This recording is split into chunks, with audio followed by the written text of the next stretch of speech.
Iran's streets are looking nothing less than a war zone.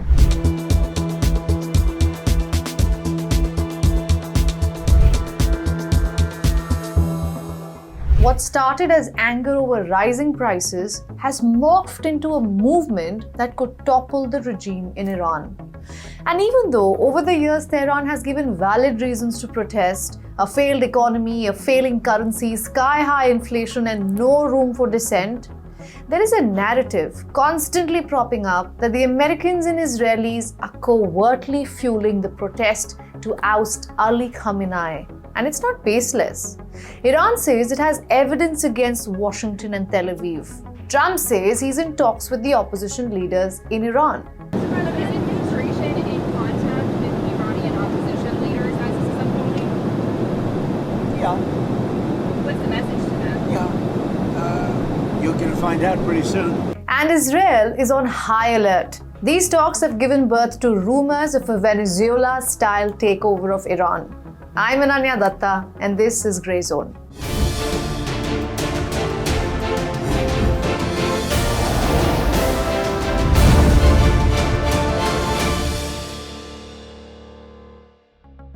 Every time Iran has been in a crisis, there has been one man who becomes active in the United States. Not the president, not the CIA, but Reza Pahlavi, the exiled eldest son of Mohammad Reza Shah Pahlavi, the monarch who ruled Iran until the 1979 Islamic Revolution, forced the royal family into exile.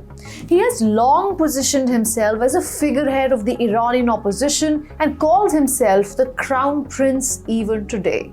The world today stands with your national revolution and admires your courage. In particular, President Trump, as the leader of the free world, has closely observed your indescribable bravery and has declared that he is ready to help you. Do not abandon the streets. My heart is with you. I know that I will soon be by your side. Pahlavi has lived in the US since he was 19. Reports suggest he doesn't enjoy enough support at home, and the US president has picked on this. When asked directly about it, Trump has refused to hold a meeting with him at the moment, while he has confirmed that he's actively speaking to the other opposition leaders in Tehran. Randa Slim, a Middle East affairs expert, reads this cold shoulder as a sign for the power centers in Tehran, who should act if they don't want to end up like Venezuela. And this brings us to Trump's Venezuela-style foreign policy. The US sent its armed forces to depose Nicolás Maduro and bring him to American soil. Will this work for Iran? Here are three things that we need to keep in mind when we dwell on this question. In Venezuela's case, its military and political structure were deeply divided.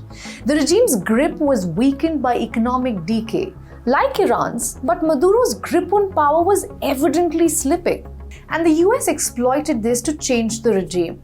But Iran is fundamentally different. Iran's security apparatus is not a single unified military, but a dual structure. The regular military, known as Artesh, comprises the army, the navy, and the air force like all other countries. But there is also the Islamic Revolutionary Guard Corps, also known as the IRGC, which is the strong arm. It's a political institution, economic actor, and internal security overload, designed to work specifically for the supreme leader. There is also a bitter history with the IRGC and the US, which, remember, assassinated its leader Qasem Soleimani back in 2021. In Venezuela, political legitimacy was rooted in a populist project, Bolivarian socialism. Iran works very differently. Its legitimacy is not based on elections, welfare, or economic performance alone. It is built on a religious constitutional system. All power lines flow upward to the supreme leader, state policy, the courts, media, and of course the religion. In all sense, he's the judge, jury, and the executioner. And that makes Iran far more resistant to a sudden political collapse. Another part of Iran's resilience, and a dimension that separates it from the Venezuelan comparison, is its axis of resistance. Tehran, till date, refuses to have any links to Hamas, Hezbollah, or the Houthis. Unlike a conventional security alliance, the axis of resistance blurs the line between state and non-state actors and ties them to a collective opposition force to the West. So in case of an attack against Iran, 5 Middle Eastern countries will immediately become active. Gaza, Lebanon, Yemen, Syria, Iraq, and all will have a ripple effect for its neighbors as well. Basically the entire Middle East. Unlike Venezuela, Iran will not fall alone. So this is the danger of the Venezuela comparison. Even if the streets stay angry, even if the economy keeps collapsing, even if Washington turns up the pressure, Iran is not one strike away from falling. There seem to be some people killed that aren't supposed to be killed. These are violent, if you call them leaders, I don't know if they're leaders or just they rule through violence. But we're looking at it very seriously. The military is looking at it. And we're looking at some very strong options. We'll make a determination. We will track what Trump's quote-unquote strong action will be, but one way or the other, it will change the Middle East as we know it. I'm Ananya Dutta. Thanks for watching Grey Zone.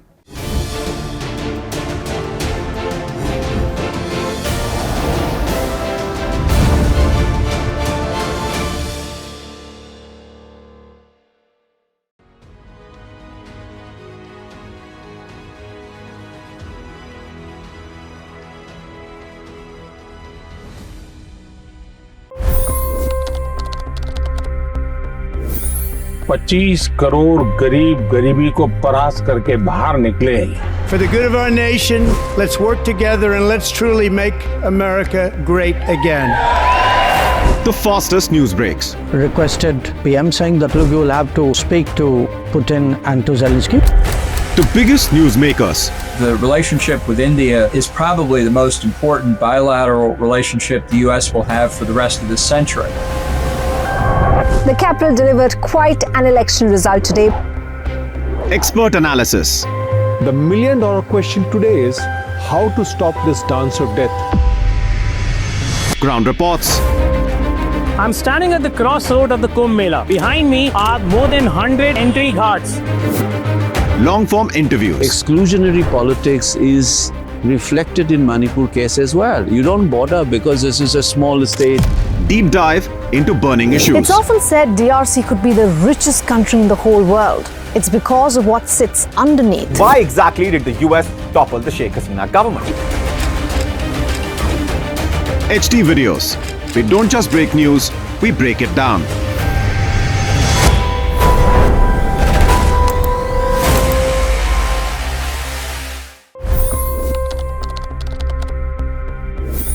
$25 crore गरीब गरीबी को परास्त करके बाहर निकले।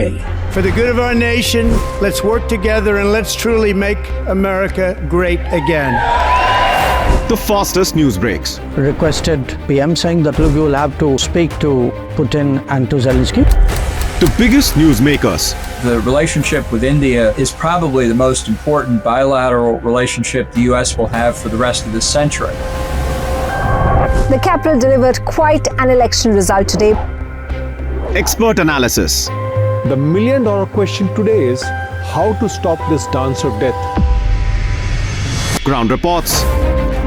I'm standing at the crossroad of the Kumbh Mela. Behind me are more than 100 entry guards.